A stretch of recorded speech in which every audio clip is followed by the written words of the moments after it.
प्रणम्य परमात्मानं सिद्धं त्रैलोक्यवन्दितं स्वाभाविक चिदानन्द स्वरूपं निर्मलाप्ययं शुद्धजीवादिद्रव्याणां देशिकं च जिनेश्वरम् द्रव्यसंग्रहसूत्राणां वृत्तिं वक्षे समासतः जीवमजीवं दवं जिणवरवसहेण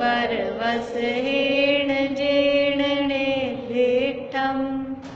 देविन्दविन्दवन्दं वन्दे तं सर्वदा शिरसा कहे जीव अजीव जिनवर वृषभ ने लोक में वे वंद्य सुरपति वृंद से वंदन करूं कर जोड़ में।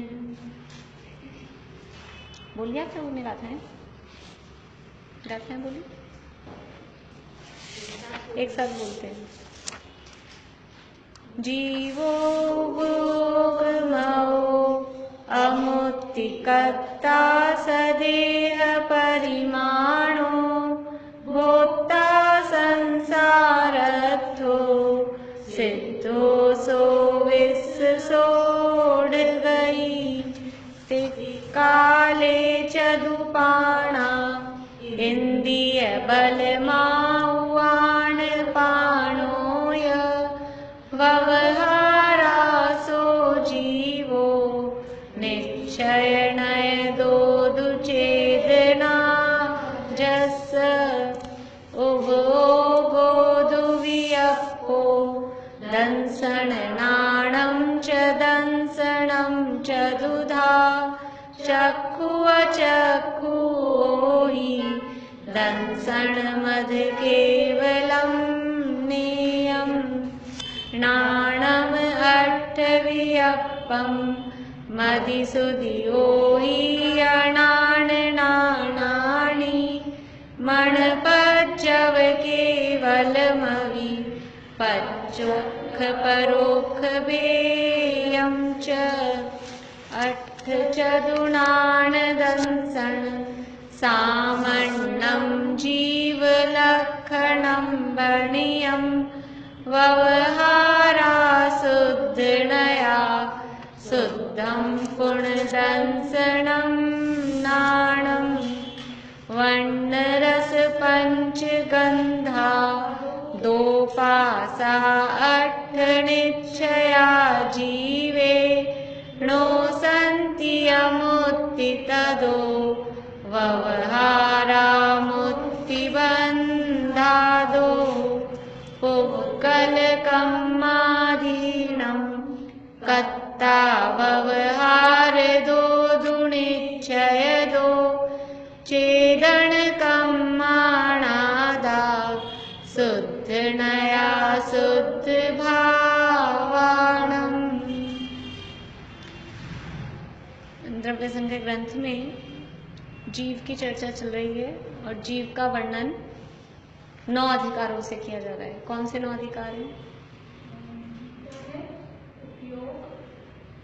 उपयोगमय है,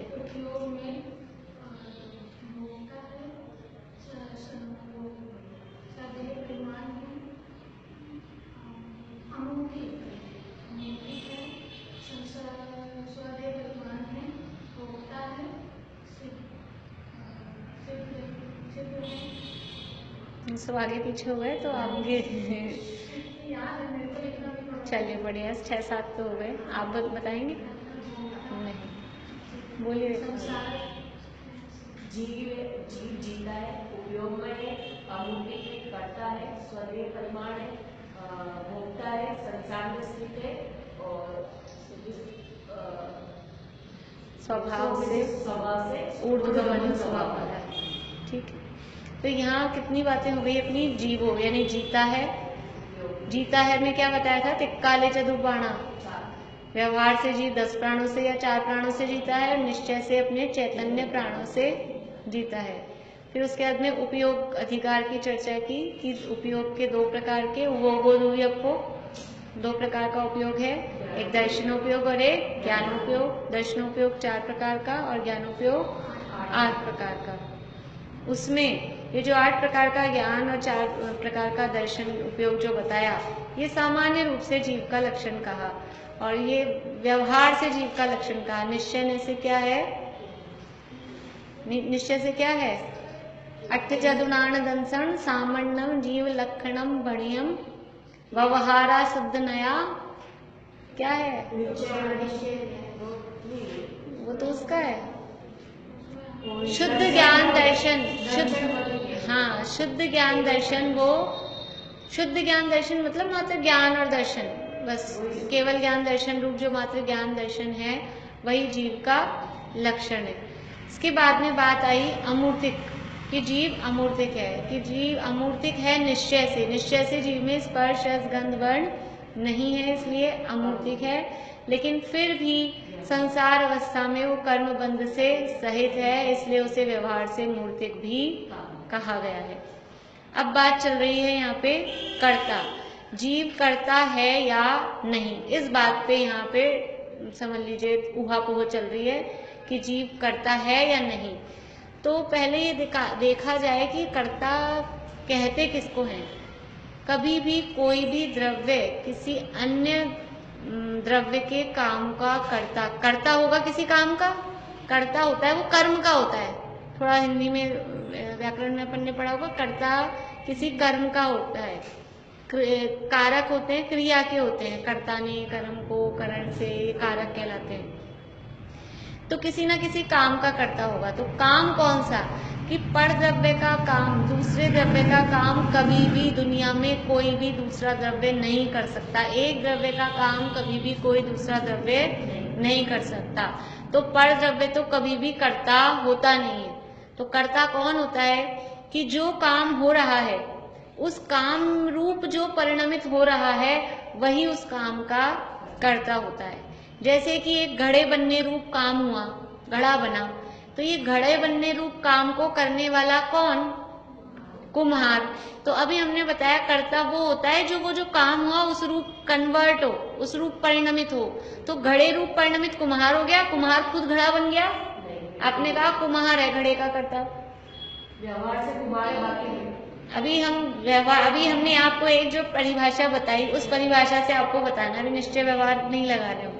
हमने आपको परिभाषा बताई कि जो काम हुआ है उस काम रूप जो कन्वर्ट हुआ है, उस काम रूप जो परिणमित हुआ है, वही द्रव्य उस काम का कर्ता होता है।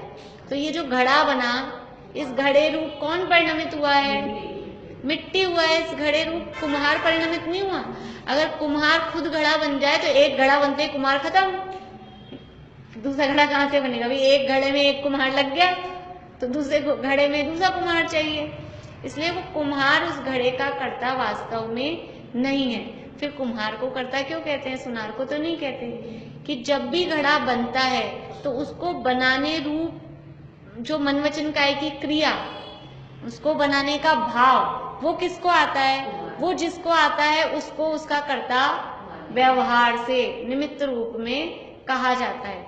वास्तव में वो कर्ता नहीं है। रोटी बनाई, रोटी बनी, रोटी का कर्ता कौन, अब समझ में आ गया कि वो रोटी रूप जो परिणमित हुआ, वास्तव में जो द्रव्य उस रूप परिणमित होता है, जो द्रव्य उस कार्य रूप परिणमित होता है, वही उसका कर्ता होता है। इसको कहते हैं व्याप्य व्यापक संबंध। जो उस कर्म में व्यापा फैला वो ही उसका कर्ता है। जहाँ व्याप्य व्यापक संबंध होता है वहीं कर्ता कर्म संबंध होता है, और जहाँ व्याप्य व्यापक संबंध नहीं है वहाँ कर्ता कर्म संबंध भी नहीं होता।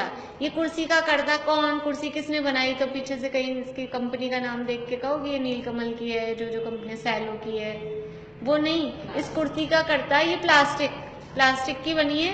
तो ये कुर्सी रूप कौन परिणमित हुआ, ये शॉल है, स्वेटर है, कपड़े हैं, इसके कर्ता कौन, हाथ से बनाया हमने ऊन लेके, आजकल तो जमाने ही गए वो कि ये स्वेटर मैंने बनाया, तो ये स्वेटर का कर्ता कौन, की स्वेटर का कर्ता वो ऊन जो भी है, धागा है, ऊन है, वो उसका, क्योंकि वो उस रूप परिणमित हुआ है। वरना अगर ऐसे कर्ता देखे तो स्वेटर की कर्ता वो सिलाइयां हैं कि बनाने वाला है, और फिर आधा स्वेटर कोई बनाता है, दो चार कोई बुन देता है, दो चार कोई बुन देता है, तो फिर कौन होएगा कर्ता?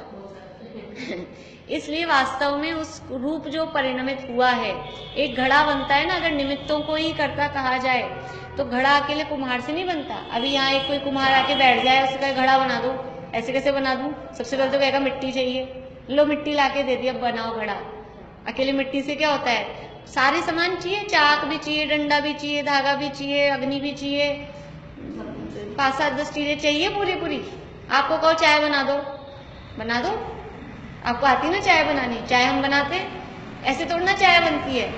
दूध भी चाहिए, चीनी भी चाहिए, पत्ती भी चाहिए, गैस भी चाहिए, बर्तन भी सारा सामान है, बनाएंगे कहीं में? बर्तन भी तो चाहिए, एक एक चीज वो उसमें आवश्यक है, चलनी चाहिए, नहीं बिना छाने पत्ती से कैसे पी जाएंगे?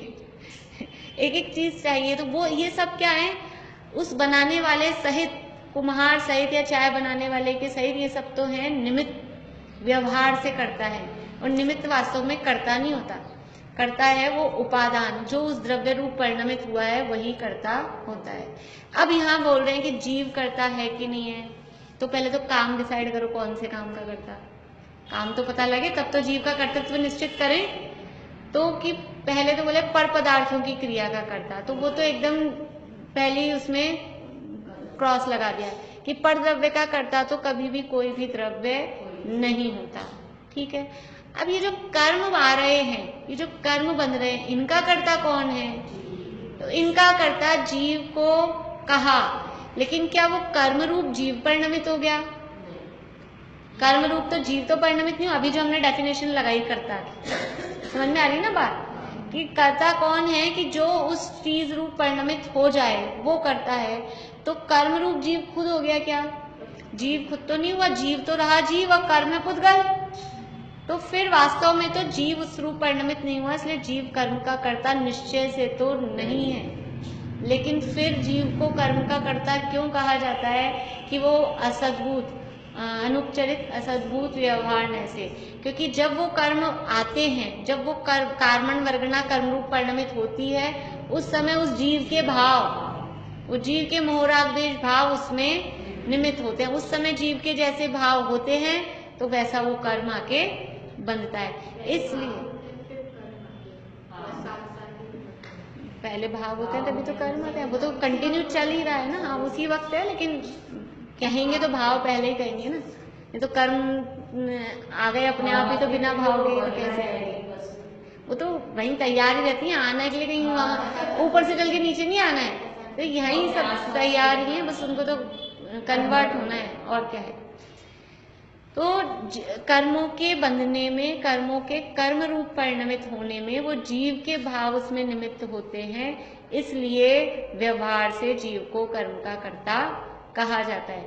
और कौन से कर्म का कर्ता कहा जाता है? कि खुद ने, मैं अपने कर्मों की करता हूँ, आपके कर्मों की करता मैं, यानी मैं कर्म की करता हूँ। दुनिया में जितने भी कर्म जिसके बंध रहे हैं, सबके कर्मों के कर्ता एक जीव नहीं होगा, वो पर्टिकुलर अपने अपने भावों से जो कर्म बंधे उनका कर्ता वो जीव को कहा जाता है।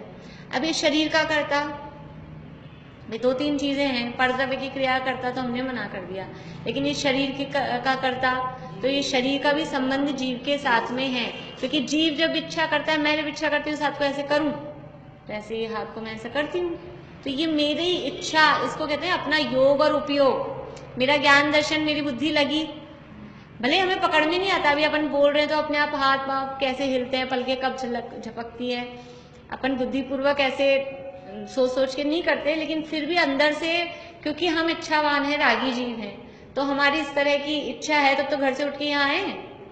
अगर हमारे में राग ही नहीं होता तो हम क्यों घर से उठ के यहाँ पर आते? तो ये हमारे में, क्योंकि अभी ये रागादि भाव हैं, तो ये हमारे रागादि भाव इसमें, इस शरीर की क्रिया में निमित्त होते हैं, इसलिए ये शरीर का कर्ता भी कौन से नय से कहा गया जीव को? अनुपचरित असद्भुत। कल आए थे आप दोनों? कल नहीं आए थे ना? कल नहीं आए थे, परसों आए थे। हाँ।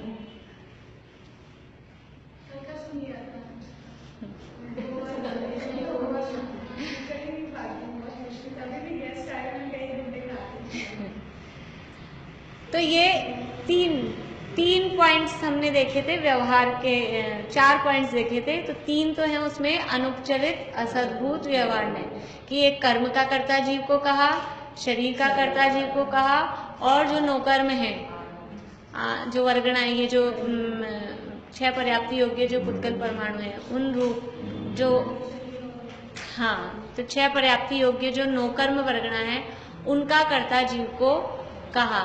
तो इस तरह से ये 3 अनुपचरित असद्भुत व्यवहार ने ऐसे जीव को इनका कर्ता कहा। और फिर ये परद्रव्य के, मैंने ये पुस्तक को उठाई और रखी, अभी तो आपने कह दिया परद्रव्य का कर्ता है नहीं, फिर इस पुस्तक को उठाया किसने, रखा किसने, मोबाइल को उठाया किसने, रखा किसने, कि कौन है इसका कर्ता। तो ये भी उपचरित असद्भुत व्यवहार ने ऐसे जीव को इसका कर्ता कहा है। क्यों कहा है, उसके पीछे भी कारण है, क्योंकि ऐसा करने के समय भी जीव का योग उपयोग उसमें निमित्त बना है। अगर निमित्त रूप में भी कर्ता नहीं हो तो वहां जो पुस्तक पढ़ी है, वहां अपन हर किसी चीज का कर्ता तो नहीं कहते। दुनिया में और जितने भी काम हो रहे हैं उसका कर्तापना तो अपन नहीं लेते। अपना योग उपयोग जिसके साथ जुड़ा हुआ है उसका कर्तृत्व अपन लेते हैं। तो उसका कर्ता यहाँ जीव को व्यवहार से कहा गया है। ये व्यवहार ने की बात हो गई। फिर बात आई थी निश्चय न से। निश्चय न से जीव किसका करता है, कि निश्चय न के 2 भेद, एक अशुद्ध निश्चय न और एक शुद्ध निश्चय न। तो अशुद्ध निश्चय न से जीव, अब जीव में ये तो बाहर की बात हो गई, कर्मों की और शरीर की, नौकर्म की, ये बात हो गई। अब ये जो जीव के लेकिन भाव हो रहे हैं, जो ये भाव इस क्रियाओं में निमित्त बन रहे हैं, वो भाव तो जीव करता है ना। ये जो मोह राग द्वेष के भाव है, इच्छा वाले जो परिणाम है, ये भाव तो जीव करता है ना। तो कहते हैं कि ये भाव भी वास्तव में जो जीव कर रहा है, ये जीव के स्वभाव भाव नहीं है। ये भाव भी कर्म के उदय के इम्प्रेशन में, उसके रिफ्लेक्शन में, उससे हो रहे हैं। कर्म की क्या शब्द दिया है, उपाधि, कर्म की उपाधि से ये भाव होते हैं। पानी गर्म तो होता है, पानी का स्वभाव क्या है, गर्म होना। स्वभाव क्या है पानी का, शीतलता, लेकिन गर्म तो होता है पानी। आजकल तो सुबह अभी तो पीने का भी गर्म करके पीते हैं हम, तो ठंडा इतना लगता है, तो फिर गर्म तो होता है पानी। फिर पानी गर्म होता है, लेकिन गर्म होना उसका स्वभाव नहीं है। वो अपने आप पड़े पड़े गर्म नहीं होता है, गर्मी में तो गर्म हो जाता है। तो गर्मी में भी वो जो गर्म हुआ है ना, वो गर्मी के प्रभाव से हुआ है। मान लो सूर्य इतना तप रहा है, बाहर कहीं रख दिया अपन ने खुले में, टंकी का पानी बहुत गर्म हो गया, तो वो अपने आप नहीं हुआ है, वो भी वो उष्णता का उसमें निमित्त मिला है, तब हुआ है। पानी का स्वभाव तो जो नॉर्मल रहना है, जो उसका स्वभाव वो है। वो जो गर्म हो रहा है वो अग्नि की उपाधि से, अग्नि के निमित्त से गर्म हो रहा है, अपने आप उसका गर्म होना स्वभाव नहीं है। ऐसे ही ये जो हमारे मोह राग द्वेष के भाव हो रहे हैं, ये जीव के स्वभाव है कि विभाव है, विभाव है, स्वभाव तो नहीं है। तो हो तो रहे जीव में, तो ये हो रहे हैं, होने पर भी जीव के स्वभाव नहीं है, क्योंकि ये कर्म की निमित्त से, नीचे से कर्म की अग्नि जलती है तो वो जीव गर्म होता है कषायों से, मोह राग द्वेष से। वास्तव में जीव के स्वभाव नहीं है। तो ये कर्म की उपाधि से हुए हैं, इसलिए अशुद्ध है, और जीव के अंदर ही होते हैं, जीव में ही होते हैं, कहीं बाहर दूसरे द्रव्य में नहीं होते, इसलिए निश्चय। इसलिए अशुद्ध निश्चय न का विषय लिया कि चेतन भावों का कर्ता अशुद्ध निश्चय न से जीव। चेतन भाव ने चेतन कर्मों का, चेतन कर्म कौन से कहलाएंगे, भाव कर्म, मोह राग द्वेष आदि जो भाव कर्म है। द्रव्य कर्म और नो कर्म तो गए अनुपचरित असद्भुत व्यवहार न के विषय में, और भाव कर्म है उनको यहाँ कहा है चेतन कर्म। वो स्वभाव तो परम शुद्ध निश्चय का विषय है। तो मोह राग द्वेष आदि भाव वो गए हैं अशुद्ध निश्चय न के विषय में। तो अशुद्ध निश्चय न से जीव अपने चेतन कर्मों का यानी मोह राग द्वेष भावों का करता है। फिर शुद्ध निश्चय न से फिर जीव में और कोई भी भाव होते हैं कि इसके अलावा, किसके अलावा जीव में सम्यक दर्शन आदि शुद्ध भाव भी होते हैं। अभी जो सम्यक दर्शन आदि शुद्ध भाव हैं, ये 2 टाइप से होते हैं। एक तो सम्यक दर्शन प्रकट हुआ, लेकिन कुछ गुणों में कुछ गुणों में मतलब गुणों में कुछ निर्मलता प्रकट हुई, पूर्ण निर्मलता उनमें नहीं प्रकट हुई। और दूसरी ये है कि गुणों में पूर्ण निर्मलता, केवल ज्ञान प्रकट हो गया, केवल दर्शन प्रकट हो गया, शायिक सम्यक हो गया, तो ये गुण पूर्ण निर्मल हो गए। औपशमिक या शायपशमिक सम्यक दर्शन हुआ है तो एक देश शुद्धता है, शायिक सम्यक दर्शन हो गया तो पूर्ण निर्मलता है। तो ये दो तरह की जीव के जो शुद्ध भाव हैं, ये जीव के कर्म की उपाधि से नहीं हुए। सम्यक दर्शन आदि जो भाव हैं, केवल ज्ञान आदि जो भाव हैं, ये कर्म के उदय से नहीं हुए, तो कर्मों के अभाव से हुए, इसलिए कैसे हैं, शुद्ध हैं, इसलिए शुद्ध हैं। और निश्चय क्यों है, क्योंकि जीव में ही हो रहे हैं, अभेद है जीव से, जीव से बाहर तो ये परिणाम होते नहीं है, इसलिए निश्चय के विषय हैं। पर ये जो शुद्ध हैं वो पूर्ण शुद्ध हैं कि आंशिक शुद्ध हैं? कुछ भाव आंशिक शुद्ध हैं, कुछ भाव पूर्ण शुद्ध हैं। तो जो आंशिक शुद्ध भाव हैं वो एक देश शुद्ध निश्चय के विषय बनेंगे, और जो पूर्ण शुद्ध भाव हैं वो साक्षात शुद्ध निश्चय के विषय बनेंगे। तो जीव एक देश शुद्ध निश्चय से अपने एक देश निर्मल पर्यायों का करता है, और साक्षात शुद्ध निश्चय से अपनी पूर्ण निर्मल पर्यायों का करता है। दोनों साथ साथ होते हैं, हो सकते हैं क्या? साथ साथ तो नहीं होंगे ना, पहले साथ साथ भी हो सकते हैं। चौथे गुण स्थान में अगर शायिक सम्यक दर्शन हो गया तो श्रद्धा की अपेक्षा से पूर्ण निर्मलता प्रकट हो गई, लेकिन ज्ञान चरित्र आदि गुणों की अभी एक देश निर्मलता है, तो दोनों भी एक साथ कहे जा सकते हैं, लेकिन तब भी वहां पे एक देश ही मुख्य कहा जाता है।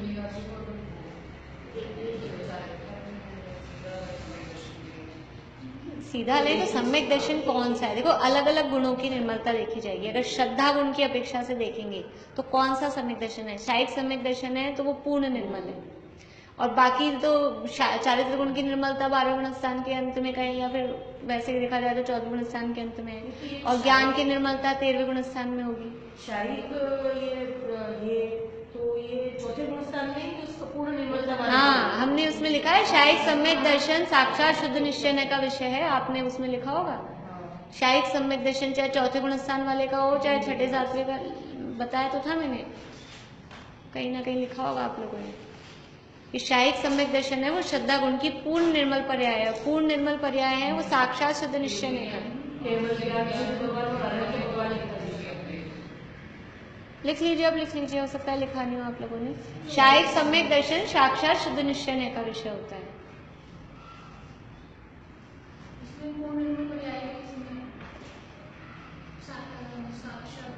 हाँ, और उसके अलावा तो सारी जो अपन ने केवल ज्ञान केवल दर्शन जो अपन देखते हैं वो तो सब साक्षात में जाती ही हैं। इसको अगर भावों में लेंगे तो शायिक सम्यक दर्शन कौन से भाव में आएगा, 5 भावों में से? औपशमिक, शायपशमिक, शायिक, औदैहिक, पारिणामिक, 5 भाव है ना। इन 5 भावों में से शायिक सम्यक दर्शन शायिक भाव में जाएगा ना। शायिक भाव, अब शायिक भाव कौन से नय का विषय बनेगा? साक्षात शुद्ध निश्चय का बनेगा, साक्षात शुद्ध निश्चय। शुद्ध में तो फिर वो तीनों आ जाएंगे ना, कंफ्यूजन हो जाएगा। अभी इस गाथा की सारी बात समझ में आई। इस गाथा में नयों के आधार पे करता है, हम एकदम एग्जैक्ट ऐसे नहीं कह सकते किसी को भी जीव करता है कि जीव अकर्ता है। ये नए अपेक्षा से ये कथन चलेगा, जीव कथनचित करता है, जीव कथनचित अकर्ता है। कर्ता का अपोजिट लगाएंगे, अकर्ता है। तो करता है वो किस अपेक्षा से, और फिर किस किस चीज का करता है, क्योंकि करता है तो आपको सामने कर्म बताना पड़ेगा। अभी आप शुरू का सुन लेना थोड़ा सा, कर्ता कर्म के बारे में बताया था। ये करता है तो किसका करता है, कि कर्म का। तो कर्म कौन सा है, कि कर्म यानी ज्ञानावरणादि कर्म, कर्म यानी शरीरादि कर्म, कर्म यानी जो 9 कर्म वर्गण है वो कर्म, कर्म यानी परद्रव्य जो घटपट आदि हैं वो कर्म, या फिर कर्म का अर्थ मोहराग्वेश आदि भाव कर्म, या फिर कर्म का अर्थ हम ले रहे हैं सम्यक दर्शन आदि निर्मल पर्याय वो कर्म, या फिर कर्म का अर्थ हम ले रहे हैं हमारी अरंसित अवस्था केवल ज्ञान केवल दर्शन वाली ले रहे ना एक देश शुद्ध निश्चय में।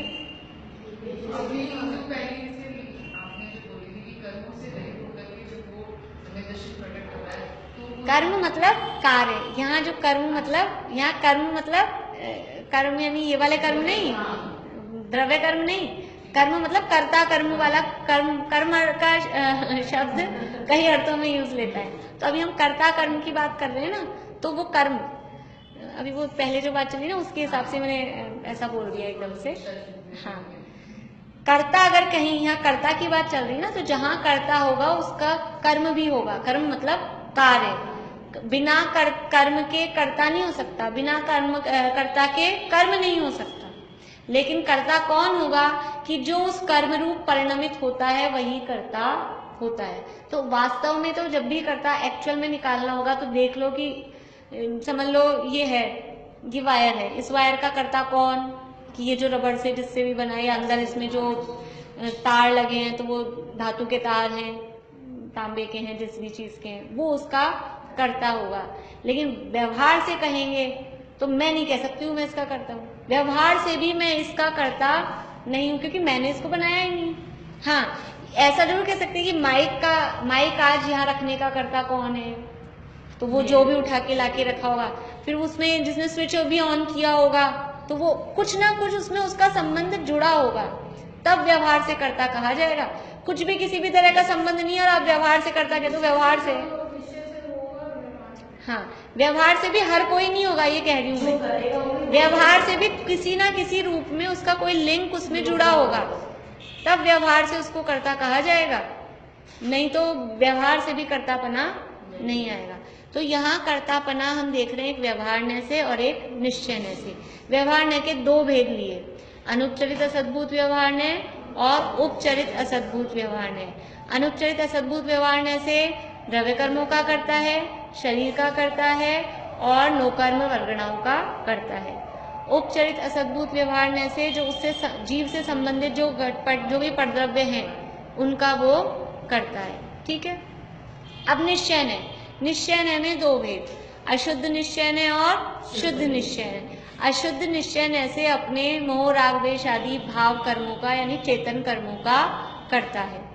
शुद्ध निश्चयन्य में फिर से दो भेद, एक देश शुद्ध निश्चयन्य और साक्षात शुद्ध निश्चयन्य। तो एक देश शुद्ध निश्चयन्य से जीव अपनी एक देश निर्मल पर्यायों का करता है। एक देश निर्मल पर्याय समझ में आ गई? जो अभी साधक अवस्था की जो पर्याय हैं, मति श्रुत अवधि ज्ञान, जो अभी हमने ज्ञानोपयोग के 8 भेद पढ़े, उसमें से कितने भेद एक देश निर्मल पर्याय में जाएंगे? ज्ञानोपयोग के 8 भेद पढ़े तो 8 में से कितने एक देश निर्मल? हाँ, कौन से 4? बहुत बढ़िया। यानी एक देश निश्चय का विषय कौन बनेंगे? मति ज्ञान, शुद्ध ज्ञान, अवधि ज्ञान और मने परे ज्ञान। बाकी के 4 किस में जाएंगे? 3 तो मिथ्यात्व में चले गए, कुमति कुशुद्ध। हाँ, मिथ्यात्व में नए बताना है, नए अशुद्ध निश्चय 3 चले जाएंगे। अशुद्ध निश्चय में कुमति कुशुद्ध और वो खोटे हैं तो वो चेतन कर्म है, तो वो अशुद्ध निश्चय के विषय। और जो केवल ज्ञान है वो ऐसा बढ़िया, ऐसा क्या अब समझ में आ गया? एक देश निर्मल पर्याय। तो एक देश शुद्ध निश्चय से अपनी एक देश निर्मल पर्यायों का करता है और साक्षात शुद्ध निश्चय से पूर्ण निर्मल पर्याय, जो केवल ज्ञान, केवल दर्शन आदि पूर्ण निर्मल पर्याय, अरहंत सिद्ध दशा की जो अवस्था है उनका करता वो साक्षात शुद्ध निश्चय से जी। हाँ, पर्याय रूपी है, पर्याय ही है, पर्याय ही है। ये इस गाथा में इतना बताया गया है। अब वो शब्द जो भी आ रहे हैं उन शब्दों को एक बार तो हम पढ़ेंगे क्योंकि हैं, उसके बाद में अब आपको इस तरह से ऐसे तो समझ में आता है ना, यही समझना उसमें से। वो शब्दों के भाव वास्तव में बहुत अच्छे हैं, पर ठीक है अभी हमारे लिए कठिन है वास्तव में, क्योंकि हमने अभी इस तरह से पढ़े नहीं है, लेकिन फिर बाद में कभी पढ़ेंगे तो समझ में आएगा। और वो शब्दों से केवल उसमें साथ में आत्मा को खड़ा किया एक्चुअल में। यहाँ हर जगह आप देखो अस्ति नास्ति से बात की है, बात एक पक्ष की कहनी है, लेकिन उसकी अगर अस्ति की बात कहनी है तो नास्ति से शुरू करेंगे, नास्ति की बात करनी है तो अस्ति से शुरू करेंगे। किसी भी तरह से वो आत्मा से लाके अपने को जोड़ रहे हैं, इसलिए यहाँ इस तरह से अपने को थोड़ा सा लगता है घुमा घुमा के कर रहे हैं। बाकी बात इतनी कहनी है। अब पढ़ते हैं अपना जो ये रह गया है तात्पर्य। देखिए पेज नंबर 24 पे, नहीं 24 नहीं 26 पे, मेरा पेज पलट गया। नीचे से चौथी लाइन, शुद्ध नया शुद्ध भावाणम, यहां से पढ़ते हैं।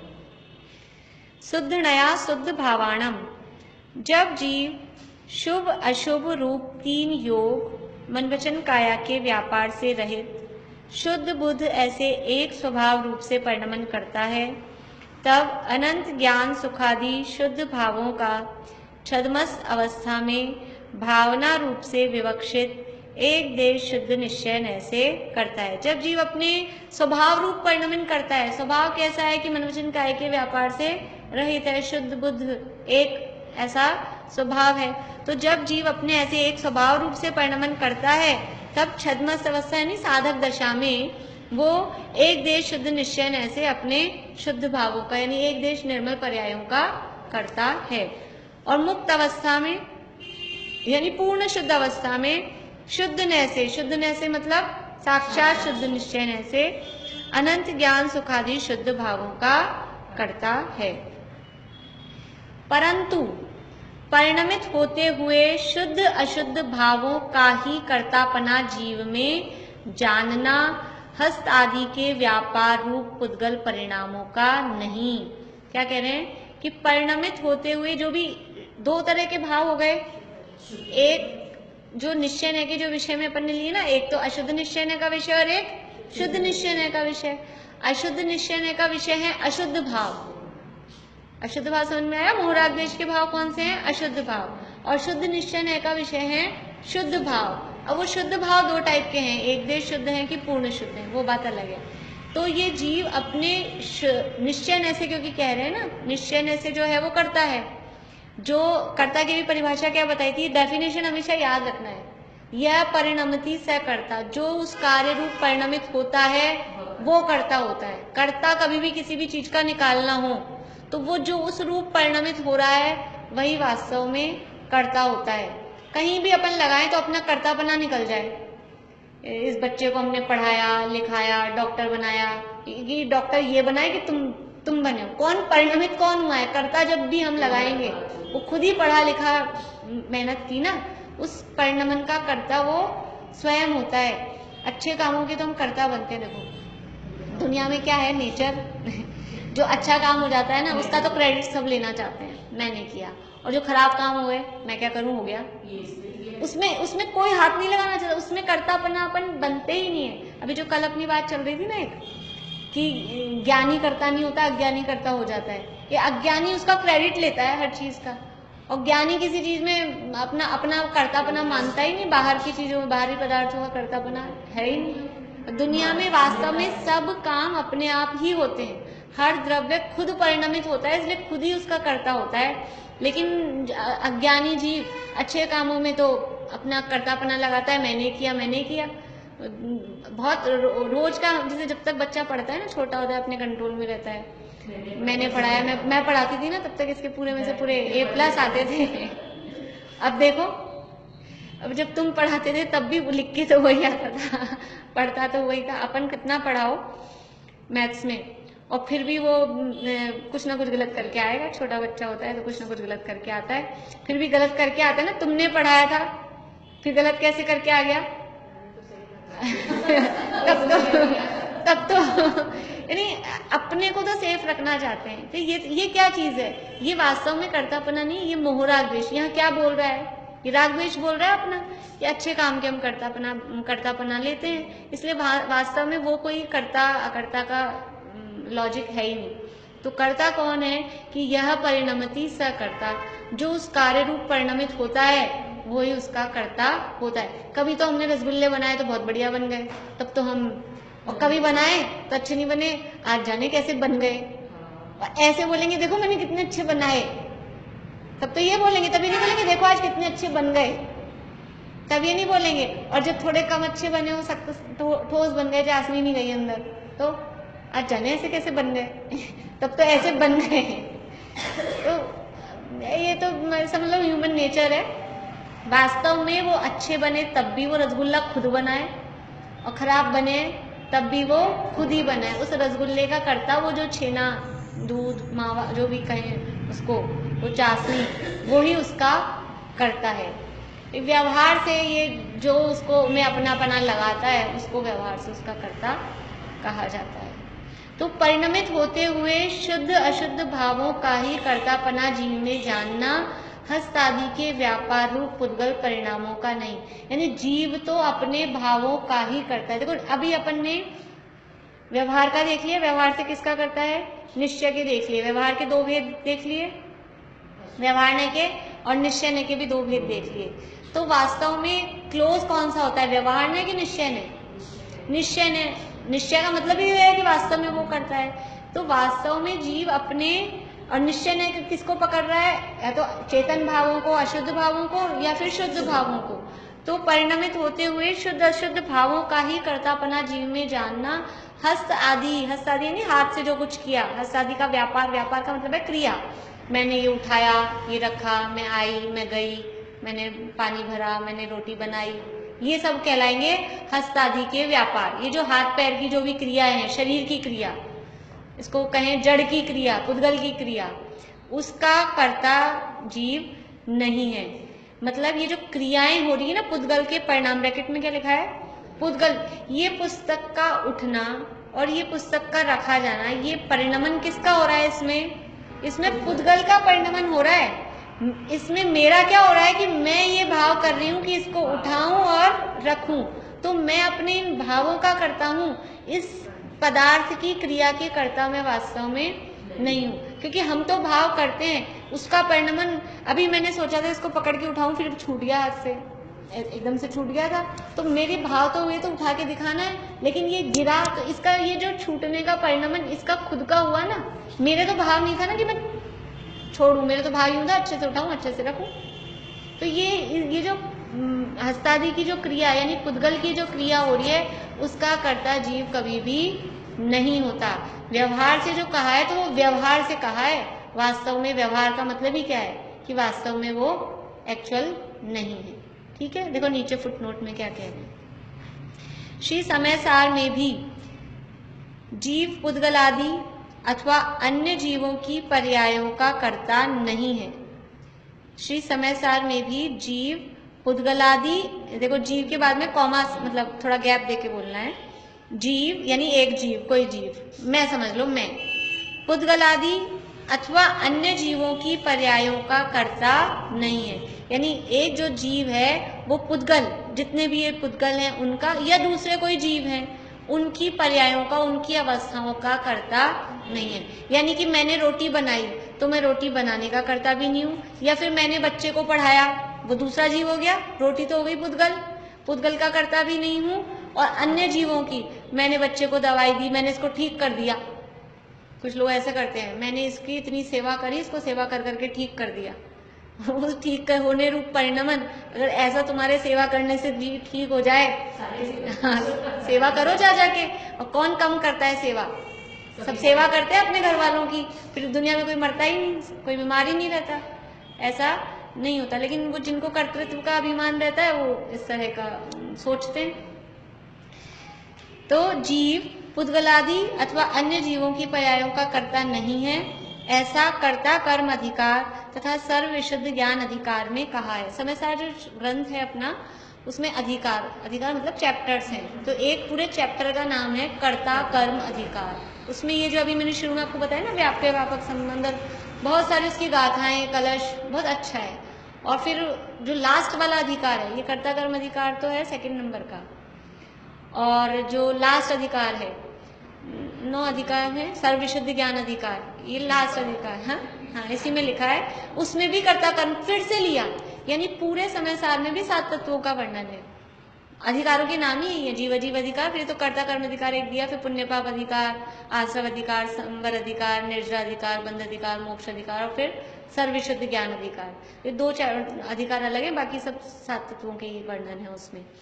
तो ये कर्ता कर्म की भ्रांति, क्योंकि सबसे बड़ी भ्रांति है, ये सबसे ज्यादा गाथाएं भी इन 2 अधिकारों में, सबसे बड़ा तो अधिकार सर्वविशुद्ध ज्ञान अधिकार है, लेकिन उसको अगर छोड़े अपन तो कर्ता कर्म अधिकार में 69 से लेके 144 तक सबसे ज्यादा गाथाएं हैं कर्ता कर्म अधिकार में। तो ये कर्ता कर्म की मान्यता, इसी के कारण तो मैं करता हूँ कर्म का, और कर्म है मेरा कर्म, ऐसी मिथ्या मान्यता है मिथ्यात्व अधर्म। यही तो मिथ्यात्व है कि मैं पर पदार्थ का कर्ता करता हूँ। इसको छोड़ना सबसे ज्यादा जरूरी है। तो इतना वजन वहां दिया, दूसरा अधिकार रखा, फिर लास्ट में आके फिर उसी बात पे आ गए सर्वविशुद्ध ज्ञान अधिकार, नाम तो है सर्व विशुद्ध ज्ञान, लेकिन उसमें कर्ता कर्म की बुद्धि छुड़ाई है। इन्हीं बातों पर वहां पर जोड़ दिया है वास्तव में। शरीर की, पर पदार्थों की, वचन की, खाने पीने की इत्यादि क्रियाओं में अनादि अज्ञान से जीव की जो कर्तृत्व बुद्धि है वह अपने त्रिकाल आत्म स्वरूप के लक्ष्य से शुद्ध रूप से परिणमित होने से ही टूटती है। देखो, वास्तविक जो ये कर्ता बुद्धि है ये तो आत्मा के लक्ष्य से ही छूटती है, लेकिन अभी भी हम इसको पढ़ के, जब तक आत्मा का लक्ष्य नहीं हुआ तब तक विकल्पात्मक रूप में भी अगर ये नहीं टूटेगी तो आत्मा का लक्ष्य भी नहीं होगा। पहले इसको विकल्पात्मक रूप मतलब अभी जैसे अब हमने ये पढ़ा सुना तो कुछ आज दिन भर, कम से कम आज नहीं, आज तो अपनी इस वीक की लास्ट क्लास है ना, तो अगली क्लास होने तक ये बात चलनी चाहिए कि अब घर में हम जो काम कर रहे हैं कि वास्तव में काम अपनी योग्यता से हो रहे हैं, मैं इनका करता नहीं। बहुत मतलब हमको, और जहाँ कर्तापन आता है देखो क्रोध क्यों उत्पन्न होता है, जहाँ हम कर्तापना मानते हैं और हमारे हिसाब से काम होता नहीं तो फिर क्या होता है, उसी से आती है गुस्सा। और मान भी इसीलिए आता है कि हम सोचते हैं हमने किया तो फिर मान आता है, और फिर नहीं तो उसको कुछ करने वाले के लिए मायाचारी करते हैं। तो ये सारी कषायों की जड़ ये कर्ता बुद्धि है, इसलिए सब पापों की जड़ है, समझ लो ये कर्ता बुद्धि, मिथ्यात्व की जड़ है ये। तो इस कर्ता बुद्धि जड़ क्या है, मिथ्यात्व ही है ये।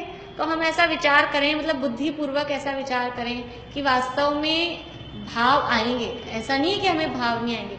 बच्चों का भला चाहने के, पढ़ाने के, घर में अच्छा भोजन बनाने के, स्वादिष्ट बनाने के परिणाम आते हैं, लेकिन फिर भी अपन इडली बनाते हैं तो अच्छी बनती है हमेशा से सब, और कभी कोई आने वाला हो, नहीं भी कोई आने वाला हो, ऐसे भी बनाते हैं, कभी कभी वो हार्ड बन जाती है। अभी क्या करो, अपन उसी प्रोसेस से बना रहे हैं, वैसे ही बना रहे हैं सब, फिर भी उसको वैसा परिणमन होने की योग्यता होती है।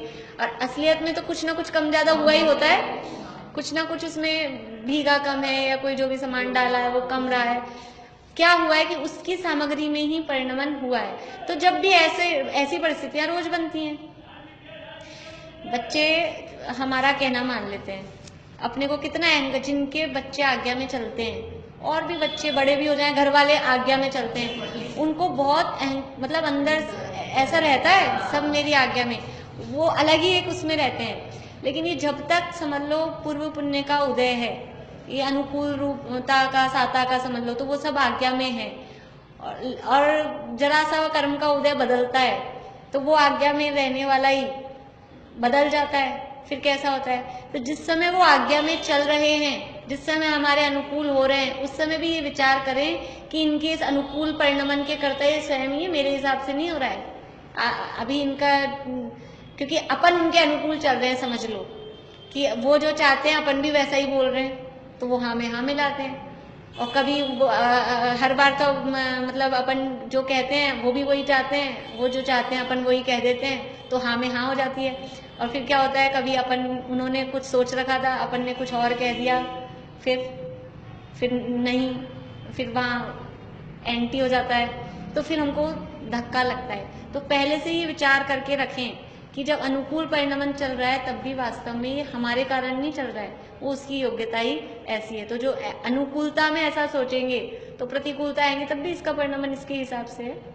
हमारे परिणाम होते हैं, हम अच्छा पढ़ाने की सोचते हैं, अच्छा खिलाने की सोचते हैं, लेकिन फिर भी अभी किसी को कितना ही अपन अच्छे से अच्छा खिलाने की सोचो, फिर भी उसके भाग्य में मान लो जितना हो, नहीं हो उसके तो नहीं हो, टिफिन में अच्छे से अच्छा बना के दो, और फिर क्या होता है दूसरे खा जाए, तल्ला लग के गिर गया सारा। अब क्या करो, दुखी हो, वो भूखा रहा अलग, हमने इतनी मेहनत से बनाया जो अलग। छोटे बच्चे होते हैं ना, इतनी तो मुश्किलों से खाते हैं आजकल के बच्चे, मेहनत कर करके खिलाया 1 घंटा लगा के, और 1 मिनट वाली सारी वॉमिट। और गुस्सा आता है बुरी तरह से, जो माँ होती है ना, मुझे भी आता था, इतनी 1 घंटा लगा के खिलाया और लो सारा निकाल दिया। तो ये चीज पहले समझ में आ जाए कि हम खिला तो रहे, खिलाते समय कि रहेगा जितना रहेगा, निकलना होगा जितना निकलेगा, तो वो आकुलता कम होती है। कर्ता बुद्धि अगर रहती है तो आकुलता ही आकुलता है, कर्ता बुद्धि नहीं है तो आकुलता कम होती है। तो अभी हम इसका प्रयास करेंगे तो ये आकुलता कम होगी और वो प्रयास से वो फिर धीरे धीरे अभ्यास में, अनुभव में आ जाएगा। बहुत की नहीं, अगर एक सूत्र ही याद रख लेना, मतलब ऐसे रटने वाली बात नहीं। बस देखिए, एक ये भी वो होता है कि जितना हम पढ़ते हैं उससे यानी 1 घंटा पढ़ें और 10 मिनट मतलब एक अप्रॉक्सीमेट ऐसे चिंतन मनन करें, उसका फल बहुत ज़्यादा है। उससे जो कर्म ढीले पड़ते हैं ना, हम 1 घंटा पढ़ रहे हैं, उससे जितने कर्म हमारे ढीले होंगे मतलब उनकी पकड़ कमजोर होगी। और आप 10 मिनट चिंतन करेंगे, विचार करेंगे, तो कर्म बहुत ज़्यादा ढीले होते हैं। चिंतन के लिए बैठने पर ही कर्मों की स्थितियाँ बहुत कम आ जाती हैं, नीचे आ जाती हैं। ये ऐसा होता है। फिर हमारे साथ बहुत होता है ऐसा, बहुत बार होता है ऐसा कि हम चिंतन के लिए बैठे हैं, तो चिंतन के लिए बैठते हैं तो हमारे कर्म कम होते हैं, लेकिन क्या होता है कि बस वो कर्म ढीले होते हैं, स्थितियाँ कम होती है और फिर हम उठ जाते हैं। अब वो जो कर्म नीचे आए थे, स्थितियाँ कमजोर हुई थी, अनुभाव उनका मंद पड़ा था, उस समय हमने जोर नहीं लगाया। जैसे कोई चीज़ होती है, छेद करना है, ये कोई चीज़ खोलनी है, तो वो लास्ट स्थिति है तो हम कभी ढक्कन घुमाना है तो हम ऐसे ऐसे करते हैं, और फिर जब वो होने ही वाला होता है और हम छोड़ देते हैं, और फिर किसी और ने हाथ लगाया और वो खुल जाता है। ऐसा होता है। वहां तो वो बात है, लेकिन यहाँ तो क्या है कि वो कर्म मतलब ढीले हमने हुए और हमने जोर लगाया, लेकिन हम बस पहुंचने ही वाले थे और हम वापस बैक हो जाते हैं। तो वो क्या होता है कि वो कर्म तो वापस से फिर टाइट हो जाते हैं। वो जो लूज पड़े थे ना चिंतन के काल में, वो लूज पड़े थे और हमने वो अपना प्रेशर ढीला किया, वो बाकी 23 घंटे निकलते हुए या 10-5 मिनट तो किया ही था हमने, तो बाकी 23 घंटे और 50 मिनट वो वापस से टाइट हो जाते हैं। फिर वो दोबारा जब काम करेंगे तो वो और सख्त हो जाता है। तो इसलिए ये चिंतन मनन उसको हमको करना चाहिए। तो देखिए, इसको पूरा पढ़ लेते हैं। शरीर की, पर पदार्थों की, वचन की, खाने पीने की इत्यादि क्रियाओं में अनादि अज्ञान से जीव की जो कर्तृत्व बुद्धि है, वह अपने त्रिकाल आत्म स्वरूप के लक्ष्य से शुद्ध रूप से परिणमित होने से ही टूटती है। अतः जीव पर पदार्थ की कोई क्रिया वास्तव में एक समय भी नहीं कर सकता है, ऐसा निर्णय करना यही इस गाथा का तात्पर्य है। तात्पर्य निकालना ना, भावार्थ, ये भावार्थ होता है। यद्यपि व्यवहार न से जीव को द्रव्य कर्मों का, शरीर का और नौकर्म वर्गणाओं का इनका कर्ता कहा है, और उच्चरित सद्बुद्ध व्यवहार न से घटपट आदि का भी कर्ता कहा है, लेकिन वास्तव में निश्चय से जीव उनका कर्ता नहीं है, अपने भावों का ही कर्ता जीव होता है। ये इस गाथा का तात्पर्य है। ये 2 लाइन और पढ़ते हैं, गाथा पूरी हो जाएगी। ऊपर आ जाइए।